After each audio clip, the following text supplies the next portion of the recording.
మరెన్నో గొప్ప గొప్ప పదవులు అలరించబోతున్న విద్యార్థి నాయకులకు అందరికీ కూడా మరొకసారి జై తెలంగాణ. మీ అందరిని చూస్తుంటే ఒక గొప్ప కవిత గుర్తుకొస్తుంది. 2 నిమిషాలు నా మాటలు జాగ్రత్త. వెంకటేశన్న గారికి మళ్ళొకసారి స్వాగతం. సో మిత్రులారా, కొంతమంది కుర్రవాళ్ళు పుట్టుకతో వృద్ధులు, పేర్లకి పకీర్లకి పుకార్లకి నిబద్ధులు. కొంతమంది కుర్రవాళ్ళు మధ్య తరగతి భావాలకు దాసులు. కొంతమంది కుర్రవాళ్ళు తాతగారి నాన్నగారి భావాలకు దాసులు. కొంతమంది కుర్రవాళ్ళు నేటి నిజం చూడలేని కీటక సన్యాసులు. కొంతమంది కుర్రవాళ్ళు నేటి నిజం చూడలేని కీటక సన్యాసులు. మొద్దు రాతి చిప్పలు, బావిలోని కప్పలు. కొంతమంది కుర్రవాళ్ళు. కానీ మా ఎదురుగా తలకొండపల్లి, మాడుగుల, కల్వకుర్తి, వెల్దండ, ఆమనుగుల నుంచి వచ్చిన విద్యార్థులందరూ, కుర్రవాళ్ళందరూ, కొంతమంది కుర్రవాళ్ళు ముందు యుగం దూతలు. కొంతమంది కుర్రవాళ్ళు ముందు యుగం దూతలు, పావన నవ జీవన బృందావన నిర్మాతలు. కొంతమంది కుర్రవాళ్ళు ముందు యుగం దూతలు, పావన నవ జీవన బృందావన నిర్మాతలు. మా అమన్గల్ బిడ్డలు, మా వెల్దండ బిడ్డలు, మా మాడుగుల బిడ్డలు, మా తలకొండపల్లి బిడ్డలు, అదేవిధంగా మా కల్వకుర్తి బిడ్డలు, మా జైపాలన్న వారసులు, మా వెంకటేశన్న వారసులు, అదేవిధంగా గోలు సీసన్న వారసులు, వీళ్ళందరి వారసులు ఇలా మా కళ్ళ ముందర ఉన్నారు. మీ అందరికి నిజంగా చాలా ఆనందంగా ఉంది నాకు ఈరోజు. ఎందుకంటే ఈరోజు తెలంగాణ భవన్కు వచ్చింది నడి వయస్కులు కాదు, పుట్టుకతో వృద్ధులు కాదు, పావన నవజీవన బృందావన నిర్మాతలు. జెన్జీ వచ్చింది ఇక్కడికి. జెన్జీ, అవునా కదా? మీ అందరికి తెలుసుగా జెన్జీ అంటే ఏందో. ఈరోజు తెలంగాణ భవన్ జెన్జీతో పునీతమైంది మిత్రులారా. జెన్జీ అంటే మామూలు విషయం కాదు, విస్ఫోటక శక్తి. అర్థమైందా? జెన్జీ అంటే ఆటం బాంబు లాంటి విస్ఫోటక శక్తి తన శరీరంలో, తన దేహంలో కణకణాన అమర్చుకున్న గొప్ప జనరేషనే జెన్జీ. మన పక్కనుండే శ్రీలంకలో, మన పక్కనుండే బంగ్లాదేశ్లో, మన భారతదేశానికి ఉత్తరాన ఉన్న నేపాల్లో ప్రభుత్వాలను, హిమాలయాల కంటే ఉన్నతమైన త్యాగాలను చేసి ప్రభుత్వాలను కూల్చిన గొప్ప విస్ఫోటక శక్తి ఈ జెన్జీ దగ్గర ఉన్నది. ఆ జెన్జీతో ఈరోజు మా తెలంగాణ భవన్ పావనమైంది, పునీతమైంది మిత్రులారా. మా అందరికీ చాలా గర్వంగా ఉంది. ఇక్కడికి వచ్చిన వాళ్ళందరి వయసు 14 సంవత్సరాల నుండి 30 సంవత్సరాల మధ్యలోని వయసులోనే ఉన్నది. మీరు పుట్టగానే సెల్ ఫోన్లలో పుట్టిండ్రు, అవునా? అవునా కదా? పుట్టగానే మమ్మీ డాడీ మీ చేతులలో బిడ్డ తీసుకో, Vivo, Oppo, iPhone, Samsung, Galaxy అని. మాకేమో మట్టితో చేసిన ఎడ్ల బండ్లు ఇచ్చేటోళ్ళు, టైర్లు ఇచ్చేటోళ్ళు. టైర్లను కర్ర పట్టుకొని టైర్లతో ఆడుకుంటూ పోయేటోళ్ళం. లేకపోతే చెరువు దగ్గరికి పోయి బురద తీసుకొని, బురదతోని చక్రాలు చేసుకొని, అది ట్రాక్టర్ అనుకొని, ఎడ్ల బండి అనుకొని, ఎడ్లను కూడా మట్టితో చేసి ఆడుకుంటోళ్ళు. ఇంకా కొంచెం తాహతు ఉంటే గోటీలు తీసుకొని ఊర్లలో గోటీలు ఆట ఆడుకుంటోళ్ళం. అమ్మా నాన్న లేనప్పుడు చెరువులలో పోయి ఈత కొట్టేటోళ్ళం. ఇది మా లైఫ్. కానీ మీకు పుట్టంగానే రీల్స్, వాట్సాప్, ఇన్స్టా, అవునా? లైక్ ఒకటి ఇట్లుంటుంది, ఒకటి ఇట్లుంటుంది. లైక్, స్టేటస్, అవునా? షార్ట్స్, వీటి మధ్యలో పుట్టిండ్రు మీరు. పుట్టుడే 25 మెగాపిక్సెల్ కెమెరాలో పుట్టిండ్రు మీరు, సెల్ ఫోన్లలో పుట్టిండ్రు. అందుకొరకే మిమ్మల్ని జెన్జీ అన్నారు. కానీ ఈరోజు నేను ముందరనే ఎందుకన్నా, కొంతమంది కుర్రవాళ్ళు పుట్టుకతో వృద్ధులు, తాతగారి నాన్నగారి భావాలకు దాసులు. కొంతమంది కుర్రవాళ్ళు మొద్దు రాతి చిప్పలు, కొంతమంది కుర్రవాళ్ళు బావిలోని కప్పలు, నేటి నిజం చూడలేని కీటక సన్యాసులు. కొంతమంది కుర్రవాళ్ళు పేర్లకి పకీర్లకి పుకార్లకి నిబద్ధులు. ఆ కుర్రవాళ్ళు గ్రామాలలో గంజాయి మత్తులో 90 ml మత్తులో జోగుతూ ఉన్నారు. ఆ కుర్రవాళ్ళు బెట్టింగ్ యాప్ల మధ్యలో తల్లిదండ్రుల కన్నీళ్ళు చేస్తూ ఉన్నారు. కానీ మిత్రులారా, నేను ఒక్కసారి జాగ్రత్తగా వినండి. నేను మార్చి 6వ తారీఖు నాడు నేను కేటీఆర్ గారు, వద్దిరాజు రవిచంద్ర గారు, పువ్వాడ అజయ్ గారు వెలుగుమట్ల అనే ఒక గ్రామానికి పోయినాం. ఖమ్మం దగ్గర. ఖమ్మానికి 3 కిలోమీటర్ల దూరంలో ఉంటుంది. 52 ఎకరాల భూమిలో మనందరి సామాజిక వర్గాల నుంచి వచ్చిన ఎంతోమంది పేద ప్రజలు పొట్ట చేత పట్టుకొని పట్టణ ప్రాంతాలకు వచ్చి బతుకుదామని చెప్పేసి 60 గజాల్లో ఇల్లు కట్టుకొని దాదాపు 30 సంవత్సరాల నుంచి నివసిస్తుంటే, ఇప్పుడు నేటి ప్రభుత్వం 3 మంత్రులు పొంగులేటి శ్రీనివాసరెడ్డి, మల్లు భట్టి విక్రమార్క, తుమ్మల నాగేశ్వరరావు, ఈ 3 కూడా కుట్ర పన్ని 4000 మంది పోలీసులను రాత్రికి రాత్రే మొబిలైజ్ చేసి ఉదయం 6 గంటలకు ప్రజలందరూ కూడా నిద్ర లేచి పళ్ళు దోముకునే సమయంలో, కళ్ళు తుడుచుకొని పళ్ళు దోముకునే సమయంలో 400 మంది పోలీసులు బుల్డోజర్లు తీసుకొని పోయి 1 గంటలోనే 600 నుంచి 700 ఇళ్లను భస్మీపటలం చేస్తే,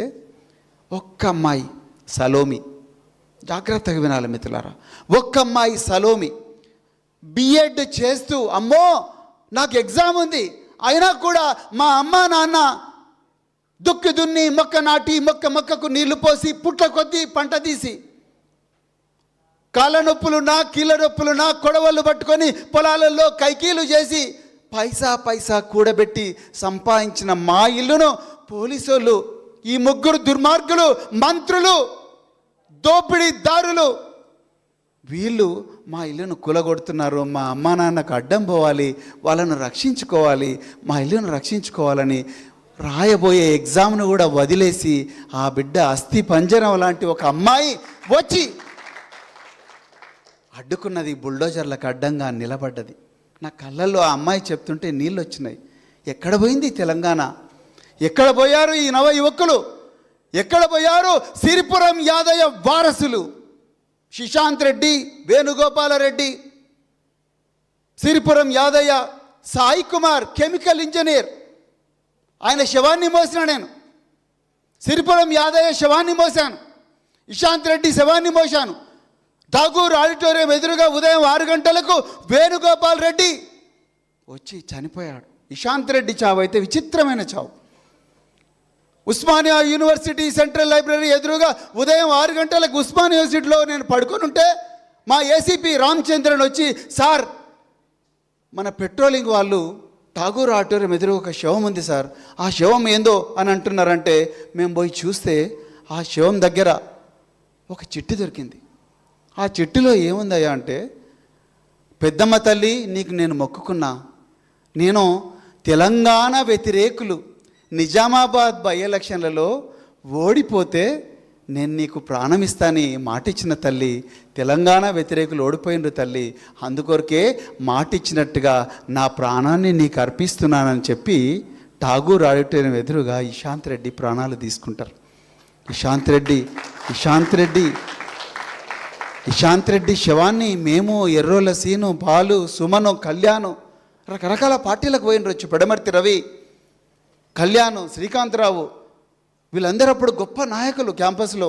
క్రిషాంక్, కొంగర మహేష్, వీళ్ళు ఏ పార్టీలో ఉండొచ్చు కాక అందరం ఆ రోజు ఈ శవాన్ని పట్టుకొని ఎన్సీసీ గేట్ ద్వారా పోలీసు వాళ్ళు వద్దంటున్నా పోయి అక్కడికి పోయినాం. అదేవిధంగా సిరిపురం యాదయ్య జనవరి 20వ తారీఖు నాడు అసెంబ్లీ ముట్టడి, మాకు తెలంగాణ బిల్లు పెట్టరా అని చెప్పి అసెంబ్లీ ముట్టడికి కృష్ణవేణి హాస్టల్ నుంచి వేలాది మంది విద్యార్థులు వస్తుంటే మేము వద్దు బిడ్డ, పోకండి బిడ్డ, ఫైరింగ్ అయితే చచ్చిపోతారు బిడ్డ అని చెప్పి ఆపితే, సిరిపురం యాదయ్య ఎన్సీసీ గేటు పక్కలుండే త్రివేణి హాస్టల్ లోపలికి పోయి ఆ బ్యాగులో తెచ్చుకున్న పెట్రోల్ పోసుకొని మేము ఓడిపోయినట్టేనా? మాకు తెలంగాణ రాదా? అయితే మా ర్యాలీని ఆపిన పోలీసులను పట్టుకొని నేను చస్తా వాళ్ళు చావాలని చెప్పేసి మండే అగ్నిగోళం అయ్యి పోలీసుల వ్యాన్లో దుంకిండు సిరిపురం యాదయ్య. నేను అడిగిన, బిడ్డ నీది ఏ ఊరు? తెలంగాణ. మీ నాయన పేరు ఏం పేరు? తెలంగాణ. మీ అమ్మ పేరు ఏం పేరు? తెలంగాణ. నీ పేరేం పేరు? తెలంగాణ అని అన్నాడు సిరిపురం యాదయ్య. మిత్రులారా, నేను ఇవన్నీ చెప్తున్నప్పుడు మిమ్మల్ని అందరినీ కూడా మీ ప్రాణాలను తీసుకోమని అనడం లేదు. మీరందరూ కూడా అందరికన్నా గొప్పగా మీ ప్రాణాలను ప్రేమించాలి, మీ జీవితాలను ప్రేమించాలి, మీ ఊరిని ప్రేమించాలి, మీ అమ్మా నాన్నలు ప్రేమించాలి, వాళ్ళను గౌరవించాలి, మీ చుట్టుపక్కల ఉండే ఎంతోమందిని ప్రేమించాలి. కానీ నేను చెప్పాలనుకున్నది ఏందయ్యా అంటే, తెలంగాణ ఇలాంటి గొప్ప త్యాగాల పునాదుల మీద నిర్మించబడ్డ తెలంగాణ ఈరోజు దోపిడీ దొంగల పాలైంది అని నేను చెప్పాలనుకుంటున్నాను. మిత్రులారా, విద్యార్థులంటే ఏ విధంగా ఉండాలి, యువకులంటే ఏ విధంగా ఉండాలి? కొంతమంది కుర్రవాళ్ళు ముందు యుగం దూతలు, పావన నవజీవన బృందావన నిర్మాతలు, నేను సైతం ప్రపంచాగ్నికి అశ్రు ఒక్కటి ధారపోస్తాను అని ఆలోచించే వాళ్ళుగా ఉండాలి యువకులు. మన కళ్ళ ముందరనే ఇక్కడే మీ మాడుగుల పక్కన ఉండే మాడుగుల, అదేవిధంగా మరి కడ్తాల, అమన్గల్ పక్కనే ఉండే నాదర్గుల్ అనే ప్రాంతంలో 373 ఎకరాల ప్రభుత్వ భూమిని, 7,000 కోట్ల రూపాయల విలువైన ప్రభుత్వ భూమిని పొంగులేటి శ్రీనివాసరెడ్డి కొడుకైన పొంగులేటి హర్షారెడ్డి, ఇంకా కొంతమంది దుర్మార్గులు, మెగా కృష్ణారెడ్డి, వీళ్ళందరూ కలిసి 7,000 కోట్ల రూపాయల ప్రభుత్వ భూమిని అప్పనంగా బలవంతంగా మన కళ్ళ ముందరనే పేద ప్రజలందరినీ కూడా తన్నుకుంటూ ఘోరంగా హింసిస్తూ వాళ్ళందరినీ భూమి నుంచి పారదోలి 7,000 ఎకరాల కోట్ల భూమిని కైవసం చేసుకుంటే ఎక్కడ పోయింది తెలంగాణ యువతరం? ఎక్కడ పోయారు సిరిపురం యాదయ్య వారసులు? ఎక్కడ పోయారు శ్రీకాంతచారి వారసులు? 1,50,000 కోట్ల రూపాయల ఖర్చు పెడతానని చెప్పి 3,200 ఎకరాల భూమిని మూసీ నది పరివాహక ప్రాంతంలో నేను ఇల్లు కూలగొట్టైనా సరే, మీ ఊర్లను వల్లకాడు చేసైనా సరే ఆ 3,200 ఎకరాల భూమిని గుంజుకుంటాను. దాంట్లో నేను అదానితో పెద్ద పెద్ద బిల్డింగులు కట్టిస్తాను, అంబానీతో కట్టిస్తాను, మెగా కృష్ణారెడ్డితో కట్టిస్తాను అని చెప్పి 1,50,000 కోట్ల రూపాయల దోపిడీకి పన్నాగం పన్నుతే ఎక్కడ పోయారు కుర్రవాళ్ళు? ఎక్కడ పోయారు విద్యార్థులు? ఎక్కడ పోయారు తెలంగాణ జంజీ? ఒక్కసారి ఆలోచించండి. ఎంతోమంది కోట్లాది మంది బిడ్డలకు ఉన్నత విద్యను పరిచయం చేసి రెక్కాడితే డొక్కాడని కుటుంబాలు తరతరాలుగా బర్లు కాస్తూ గొర్రెలు కాస్తూ వివక్షకు గురైన ఎంతోమంది బిడ్డలను ఉన్నత విద్యకు పరిచయం చేసి విశ్వవిద్యాలయాల్లో ఇంగ్లీషు భాషలో చదివే గొప్ప అవకాశం కల్పించిన ఫీ రియంబర్స్మెంట్ పథకం మన కళ్ళ ముందరనే కరిగిపోయింది ఒక కలలాగా. మొన్న హైకోర్టు ఇచ్చిన ఆర్డర్ ఏం చెప్పింది? హైకోర్టు ఇంజనీరింగ్ కాలేజీలు కానీ ప్రైవేటు కళాశాలలు కానీ ఒకవేళ ప్రభుత్వం మీకు ఫీజులు ఇవ్వకపోతే విద్యార్థుల ముక్కు బిండి వసూలు చేయండి అని చెప్పి 15 కాలేజీలకు ఆర్డర్ ఇచ్చింది. నేను అడుగుతున్నాను రేవంత్ రెడ్డి గారిని, అయ్యా రేవంత్ రెడ్డి గారు, మీరు కాలేజీ పోలేదేమో కానీ మా అమన్గల్ బిడ్డలు పోలేదా కాలేజీకి? మా వీక్షిత్ పోలేదా? మా బాలునాయక్ పోలేదా? మా కురేషి పోలేదా? మా రఘు పోలేదా? మేమందరం పోవద్దా? మా తల్లిదండ్రులు గొర్రెలు బర్రెలు కాసి రెక్కాడితే డుక్కాడి కుటుంబాల్లో పడి మరి అక్కడి నుంచి అలాగే బొందలగడ్డలో పడ్డా మేము కూడా అదే బొందలగడ్డన పడాలనా?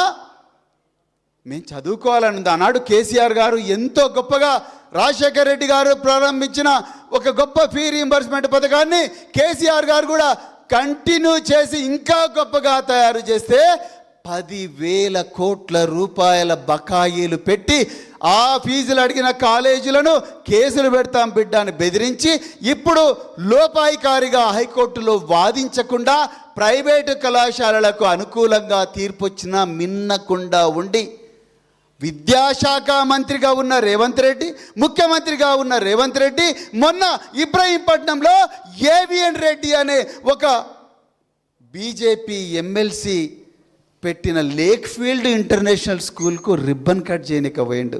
నేను అడుగుతున్నా, లేక్ఫీల్డ్ ఇంటర్నేషనల్ స్కూల్లో ఫీజు ఎంత ఉంటుంది? 5 లక్షలు ఉంటుంది. ఎవరు కడతారు నాయన 5 లక్షలు? నీ కొడుకు కడతాడేమో రేవంత్ రెడ్డి, నీ బిడ్డ కడతాడేమో, నీ మనవాడు కడతాడేమో, మా బిడ్డలు కట్టలేరయ్యా. అందుకరికే కదా కేసీఆర్ గారు మా అందరికీ గురుకులాలు పెట్టి ప్రతి బిడ్డకు సన్న బియ్యం పెట్టి 2 సార్లు నెలకు 2 సార్లు చికెన్ పెట్టి, నెలకు 2 సార్లు మటన్ పెట్టి, 4 సార్లు చికెన్ పెట్టి, నెయ్యి పెట్టి, సన్న బియ్యం ఇచ్చి ఆంగ్ల భాషలో విద్యాబోధన నేర్పించి ఇక్కడ మీ దాంట్లో చాలామంది కూడా మా దగ్గర చదువుకున్నారు. I'm not inferior to anyone. I shall be the leader wherever I am. I shall do what I love and be different. I shall always think big and aim high. I shall be honest, hard working and punctual. I shall never blame others for my failures. I shall repay what I borrow. I shall neither beg nor cheat. I shall never fear the unknown. I shall never give up అనే ఒక కొత్త భాషను తెలంగాణ బిడ్డలకు నేర్పించింది కేసీఆర్ కాదా? అలాంటి ఆనవాళ్లను చెరిపేయాలని చూస్తున్న నువ్వు చరిత్రహీనుడివి కాదా రేవంత్ రెడ్డి గారు? ఒక్కసారి ఆలోచించండి. వీటి గురించి కదా మనం ఈరోజు రోడ్డెక్కాల్సింది. ఎక్కడ పోయారు ఈ జంజీ? మిత్రులారా, బంగ్లాదేశ్ చూడండి, షేక్ హసీనా ఇంటి నుంచే హెలికాప్టర్ వేసుకొని పారిపోయింది. నేపాల్లో జంజీ మాకి ప్రధానమంత్రి వద్దు అంటే బంద్, వద్దు, కొత్త ప్రధానమంత్రి వచ్చారు. శ్రీలంకలో ఏకేడి వచ్చారు, అనురాధ కుమార్ దిశనాయకే వచ్చాడు. జంజీ మీ చేతిలో ఉంది. దోపిడీ ప్రభుత్వాన్ని పొంగిరెడ్డి శ్రీనివాసరెడ్డి వేల కోట్లు, రేవంత్ రెడ్డి బ్రదర్స్ వేల కోట్ల రూపాయలు చేస్తున్నారు. ఆ వేల కోట్ల రూపాయలతోని ఎన్ని స్కూళ్ళు కట్టవచ్చు? ఒక్కసారి ఆలోచించండి. కేసీఆర్ గారు ఎంత గొప్పగా ఆలోచించినట్టే, ఎందుకంటే మేమందరం వారితో పనిచేసినాం అధికారికి. మీరు అందరు అన్నారుగా, ఇప్పుడు మేము ఆ మీటింగ్లలో కూర్చుంటే నేను ఒకరోజు అన్నా, సార్ ఈ పిల్లలకు 12వ తరగతి కాగానే పెళ్ళిళ్ళు అవుతున్నా, ప్రత్యేకించి అమ్మాయిలకు, వీళ్ళని ఎట్లన్నా కాపాడాలంటే అట్లనా, అయితే మరి ఏం చేద్దామంటే డిగ్రీ కాలేజీలు పెడదామంటే ఎన్ని పెడదామంటే మేము 5 పెడితే చాలు సార్ ప్రయోగాత్మక. అంటే 5 ఏందయా 30 పెట్టన్నాడు. 30 డిగ్రీ కళాశాలలు, దాంతో 75 అయినాయి. అవి పోయి తీరా 1000 గురుకుల పాఠశాలలు ఉన్నాయి. 8,000 కోట్ల రూపాయలు అప్పనంగా మా చేతిలో పెట్టిండు. 8,000 కోట్ల రూపాయలు ఒక్క తరం. అంటే ఎంతమంది డెవలప్ అయినరో ఒక్కసారి ఆలోచించండి. నిన్న బాబు జగ్జీవన్ రామ్ జయంతికి పోతే లా కాలేజ్ నుంచి అమ్మాయిలు వచ్చిండ్రు. అమ్మ మీరు ఎక్కడ చదువుతున్నారు లా అంటే, సార్ మేము కేసీఆర్ గారు పెట్టిన సోషల్ వెల్ఫేర్ లా కాలేజీలో చదువుతున్నాం సార్ అన్నారు. ఒకరోజు మా ఫ్రెండ్కి ఒక ఆయనకు యాక్సిడెంట్ అయితే చేవెళ్ళ రోడ్లో మేము భాస్కర మెడికల్ కాలేజ్కి పోతే, సార్ బిల్లు ఎవరు కట్టొద్దు, ఈ బిల్లు అంతా అవసరం లేదు, నేనే నన్ను చూసుకుంటా అంటే, నువ్వు ఎవరా అంటే, సార్ నేను ఇక్కడనే చిలుకూరు గురుకుల పాఠశాల చదువుకొని ఎంబీబీఎస్ చేసి పీజీ చేస్తున్న డాక్టర్ని సార్ అన్నాడు. అట్లా వేల మంది డాక్టర్లు అయినరు, లక్షల మంది ఇంజనీర్లు అయినరు, అమెరికా పోయినరు, ఆస్ట్రేలియా పోయినరు, లండన్ పోయినరు. రేవంత్ రెడ్డి మిమ్మల్ని ఎవరినైనా పంపించిండా? ఎంతమందిని పంపించిండు? అంటే మెస్సీతోని ఫుట్బాల్ ఆడుతున్నా అంటాడు. ఈ మెస్సీతోని ఫుట్బాల్ అయింది భయ్, నిన్న కూడా ఆడిండు ఫుట్బాల్. ఇక తెలంగాణ వేళగా నిన్ను ఫుట్బాల్ ఆడేది ఒక్కటే తక్కువ ఉన్నది. ఇప్పుడు మా జంజీ వచ్చింది. ఇక అరే ఆకునూరి మురళితోని విద్యా కమిషన్ పెట్టించిండు. ఆ విద్యా కమిషన్ మొదలుపెట్టుడే గురుకుల పాఠశాల బంద్ పెట్టుండ్రి అన్నాడు. ఎందుకయ్యా అంత కోపం మురళి గారు నీకు? బాబాసాహెబ్ అంబేద్కర్ గారు ఇంగ్లీష్ మీడియంలో చదువుకున్నందుకే కదా కాన్స్టిట్యూషన్ రాసింది. బాబాసాహెబ్ అంబేద్కర్ గారికి వెనుక ఒక బరోడా మహారాజు ఉన్నందుకే కదా వారు అమెరికా కొలంబియా విశ్వవిద్యాలయంలో చదువుకున్నది. కేసీఆర్ గారు కూడా అలాంటి బరోడా మహారాజులాగా వేలాది మంది లక్షలాది మంది బిడ్డలకు సహాయం చేస్తా అంటే ఎందుకయ్యా నీకు ఇంత కోపం? మీ ముఖ్యమంత్రి నువ్వేమో మురళి గారేమో ప్రైవేట్ విద్య వద్దంటాడు. రేవంత్ రెడ్డి గారేమో ఇబ్రహీంపట్నం పోయి ఏవిఎన్ రెడ్డి లేక్ఫీల్డ్ ఇంటర్నేషనల్ స్కూల్లో రిబ్బన్ కట్ చేస్తాడు. ఎట్లా చూడాలి? మనం చదువుకుంటాం, అందులో లేక్ఫీల్డ్ రిబ్బన్ స్కూల్లో చదువుకోలేదు. మిత్రులారా, నేను చివరిగా ఒక్కటే చెప్తున్నా, మీ అందరికీ బోర్ కొడుతుందా? చివరిగా ఒక్కటే చెప్తున్నా మిత్రులారా, తెలంగాణ భవితవ్యం మీ చేతిలో ఉన్నది. ఈరోజు రేవంత్ రెడ్డి, పొంగులేటి శ్రీనివాసరెడ్డి, తుమ్మల నాగేశ్వరరావు, మల్లుపట్టి విక్రమార్క, మరెందరో క్యాబినెట్ మంత్రులందరూ కూడా వేల కోట్ల రూపాయలు వెనకేసుకొస్తున్నారు. ఆ వేల కోట్ల రూపాయలు రేపు తెలంగాణకు తీసుకొస్తే ఆ తెలంగాణలో గొప్ప గొప్ప ప్రభుత్వ ఇంటర్నేషనల్ స్కూల్స్ మన డబ్బుతోనే మనమే కట్టుకోవచ్చు.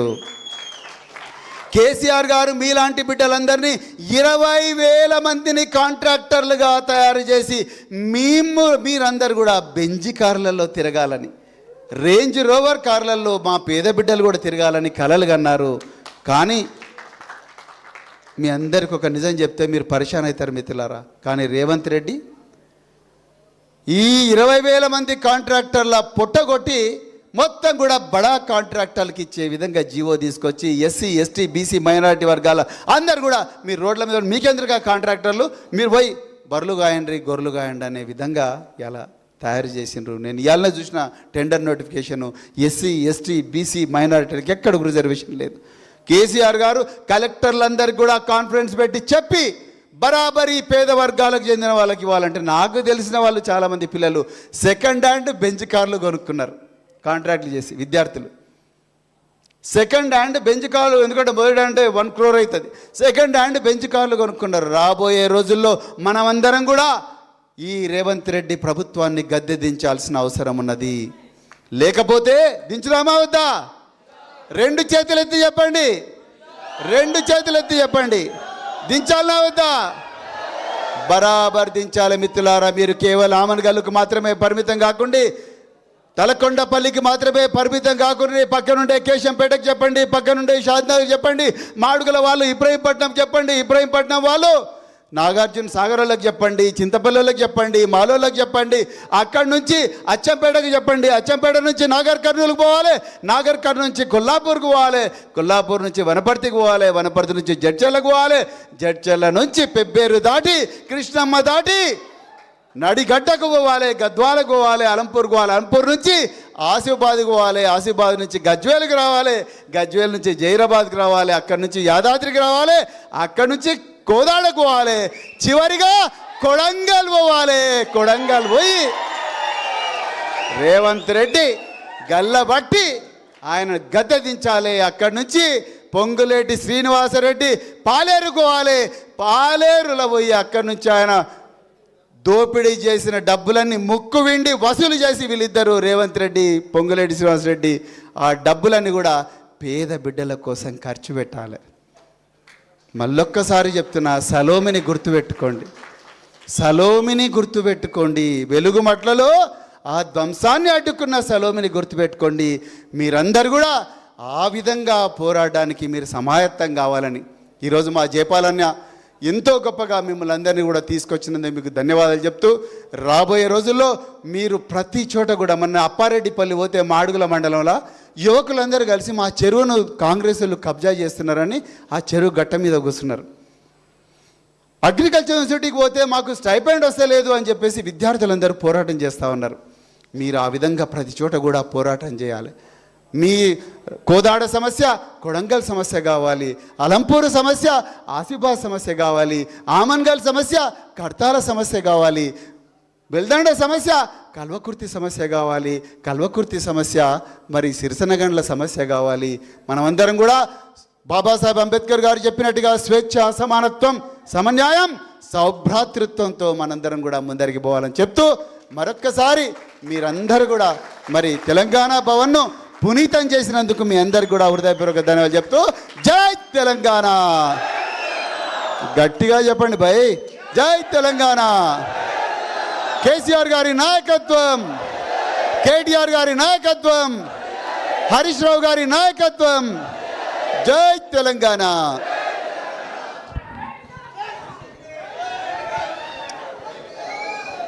ప్రవీణ్ అన్న మాట్లాడిన తర్వాత